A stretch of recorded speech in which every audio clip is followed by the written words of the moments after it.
Buenas, buenas, ¿cómo te va? Te quiero dar la bienvenida a mi canal, yo soy Fer, soy productor musical y hoy vamos a estar hablando sobre ecualización y tipos de filtros. Así que quédate hasta el final si quieres aprender un montón de cosas nuevas en muy poco tiempo. ¡Vamos!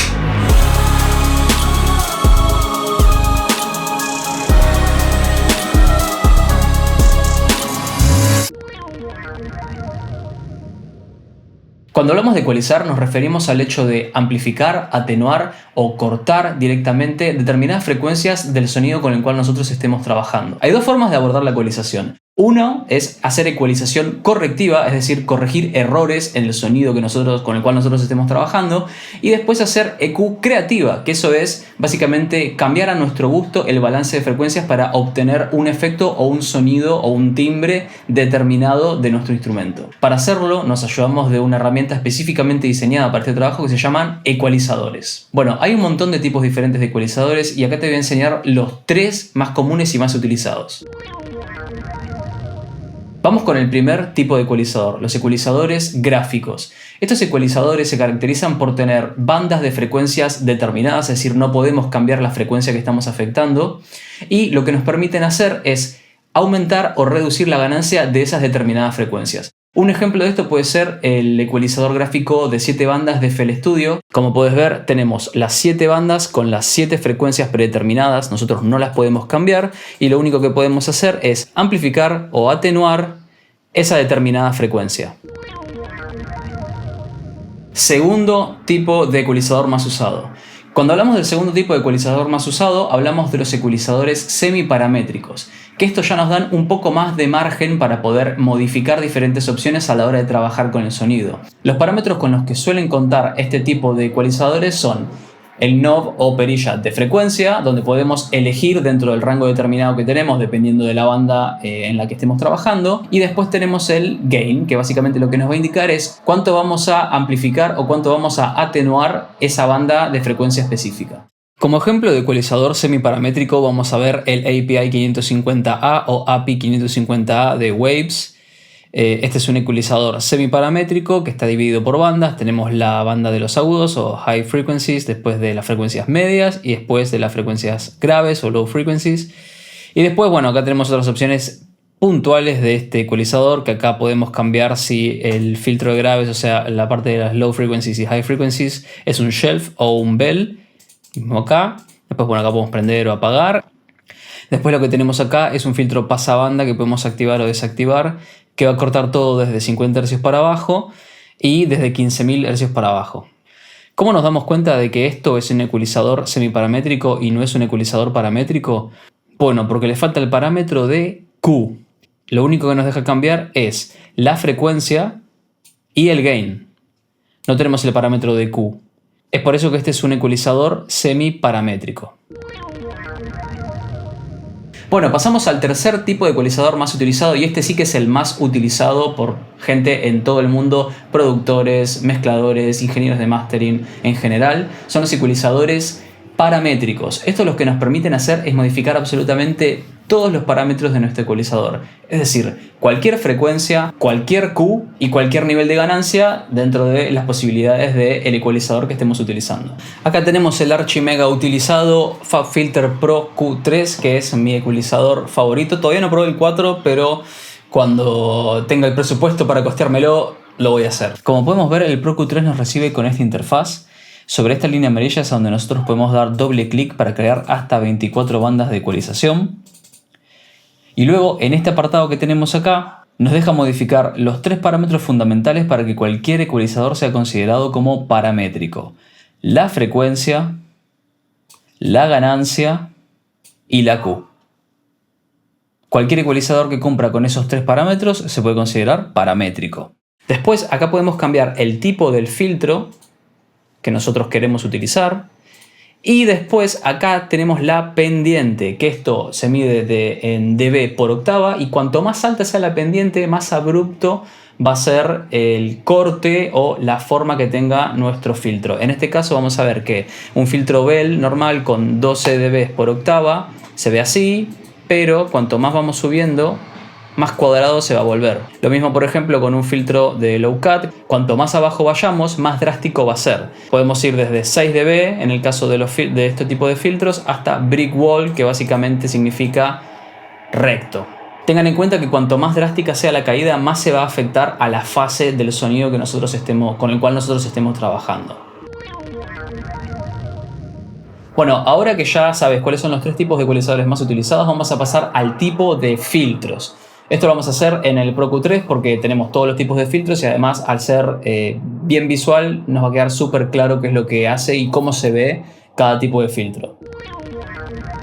Vamos a empezar con los tipos de filtro conocidos como low cut y high cut, que básicamente son corte de graves y corte de agudos. Ambos son lo mismo, nada más que están en partes opuestas del espectro. A estos también se les suele llamar como low pass o high pass. Estos tipos de filtros se usan para cortar directamente partes indeseadas de nuestra señal.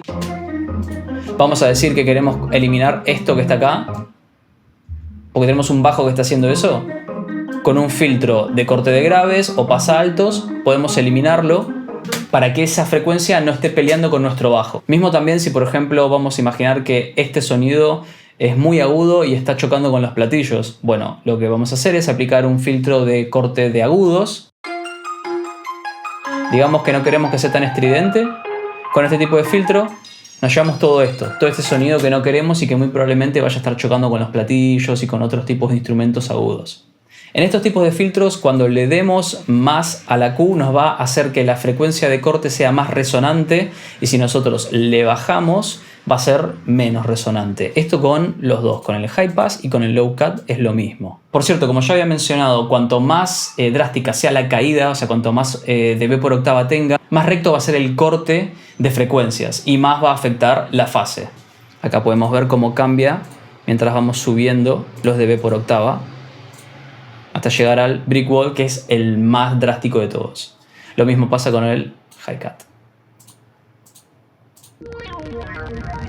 Bueno, pasamos ahora al tipo de filtro campana o bell.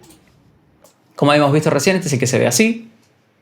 Cuanto más le demos a los dB por octava, más cuadrado se va a volver. Y cuando modifiquemos la Q acá, lo que vamos a hacer es que sea más selectivo o menos selectivo. Es decir, si nosotros estamos queriendo atacar una resonancia particular muy específica, lo que vamos a hacer es hacer un filtro con una Q súper ajustada para poder atacar esa frecuencia particular y no afectar o afectar lo menos posible las frecuencias que están alrededor. Vamos a darle play.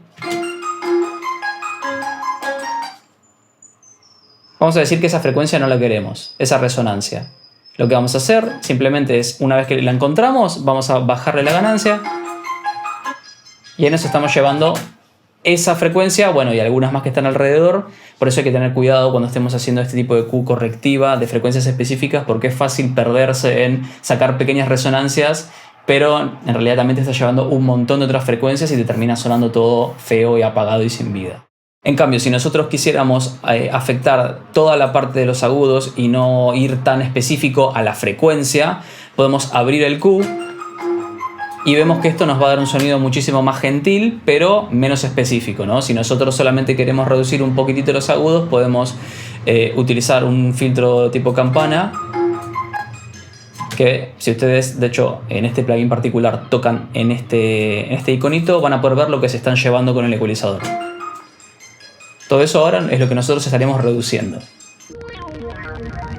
Luego tenemos los tipos de filtro de shelving, como se les suele llamar, que básicamente lo que hacen es aumentar o reducir sin cortar, como hace el low cut o el high cut, en el rango de frecuencias grave o agudo a partir de la frecuencia que nosotros le digamos. Como podemos ver acá, elegimos que a partir de los 53 hercios nos dé o un boost de graves o una reducción de graves. Estos filtros están buenísimos cuando, por ejemplo, nosotros tenemos un instrumento al cual reconocemos que tiene más graves de lo que debería o más agudos de lo que debería, pero no queremos cortarlos porque, por ejemplo, son o platillos, que no podés cortarle los agudos a un platillo porque usualmente es lo que están aportando a la mezcla, o un bajo que te está aportando todo el low end a tu canción y no podés cortarle los bajos a un bajo. A ver, que sí que podés cortarle los bajos a los bajos y de hecho la parte inaudible del bajo se suele cortar, o lo que es el rumble, que se conoce como rumble, Pero me refiero a si nosotros no queremos cortar esa frecuencia, si solamente detectamos que, por ejemplo, tenemos muchísimo bajo en 100 Hz, no vamos a ponerle un filtro para cortar 100 Hz porque nos estamos cargando todos los bajos y no queremos eso. Lo que queremos es tener ese bajo controlado, no queremos esterilizarlo. Entonces, si nosotros estuviéramos en esa situación, utilizaríamos un tipo de filtro shelving para poder rebalancear ese sonido y digamos que lo tenemos así porque tenemos muchos graves, lo que queremos es llevarlo a un balance para poder trabajar mejor con ese sonido. Entonces, en ese caso utilizaríamos un tipo de filtro shelving que otra vez subiendo o bajando la ganancia, como les comentaba, lo que podemos hacer es atenuar o amplificar nuestra señal a partir de esa frecuencia determinada.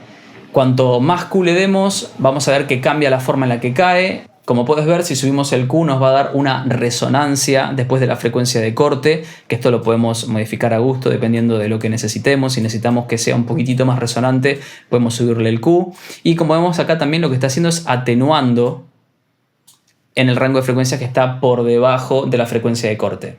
Otra vez, modificando los dB por octava, vemos que se hace muchísimo más drástico el filtro, vemos que es muchísimo más pronunciada esa resonancia que nos da y ese corte que nos da acá abajo. Acá rápidamente vamos a ver el high shelf, que es exactamente lo mismo, pero en la parte opuesta del espectro, como pueden ver.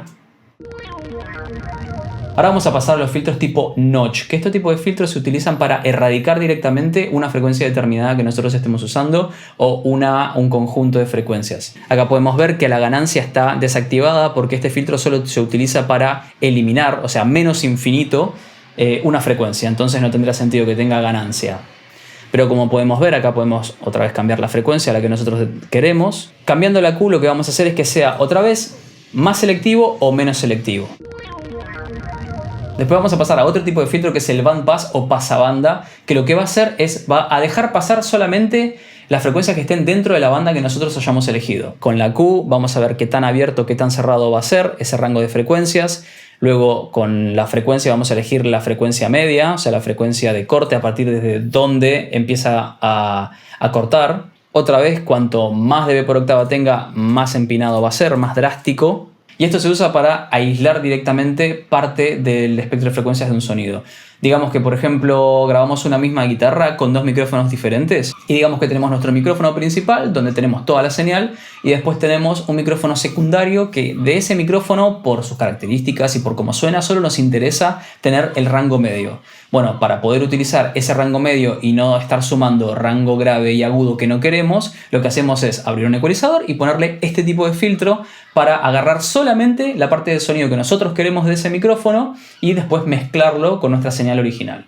Eso es, por ejemplo, una idea de cómo puedes utilizar un filtro pasabanda. Bueno, y llegando al final vamos a pasar a los tipos de filtro tilt. Que esto lo que van a hacer es rebalancear el sonido. Si vos le subís los graves va a bajar los agudos y si vos le subís los agudos va a bajar los graves. Esto es como para emparejar un tipo de sonido que a lo mejor esté muy desbalanceado, ¿no? Que tenga muchísimos graves y pocos agudos. Aplicando este tipo de filtro lo vamos a llevar a la unidad. Lo mismo si tenemos muchos agudos y pocos graves, lo podemos emparejar para que sea otra vez alcanzar ese balance tonal que tanto se busca, ¿no? Tenemos dos tipos. Tenemos el tilt shelf, que va a tener este tipo de forma. Vamos a bajarle un poquito el dB por octava para que sea mejor. Otra vez, cuanto más Q le demos, vamos a tener una resonancia más pronunciada arriba de la frecuencia que nosotros hayamos elegido y un corte abajo de la frecuencia que nosotros hayamos elegido. En este caso lo estamos utilizando para amplificar graves y reducir agudos. Si nosotros cambiamos y pasamos del 50% de gain, o sea del 0, mejor dicho, vamos al otro lado y lo que hacemos es lo contrario. En este caso, amplificar agudos y reducir graves. Y ahora vamos a pasar al otro tipo de tilt, que es el flat, o sea, plano, que como su nombre lo indica, es plano. Podemos ir acá, flat tilt. Como vemos, la Q la tenemos desactivada porque no tendría sentido cambiar esa forma, ¿no? ese carácter de ecualizador. Queremos que sea recto, por eso de ahí viene el nombre, flat tilt. Pero lo que sí podemos cambiar otra vez es la ganancia y que de nuevo pasando al negativo vamos a bustear los graves y reducir los agudos y pasando al positivo al revés. Vamos a bustear los agudos y reducir los graves. También en este tipo de filtro tenemos desactivado la caída porque otra vez no tiene sentido modificar esa forma que tiene, ya que lo que nosotros queremos utilizando este tipo de filtros es que sea plano, es decir, flat. Y bueno, eso es todo por hoy. Espero que el video te haya gustado y que hayas aprendido algo nuevo. Si el video te gustó, te invito a que dejes un like y que te suscribas para seguir viendo contenido como este. Y además me encantaría invitarte a que me dejes en la caja de comentarios sobre qué te gustaría que fuera el próximo video o si te quedó alguna duda respecto a la ecualización. Sin más, muchas gracias y nos vemos en el próximo video. Saludos.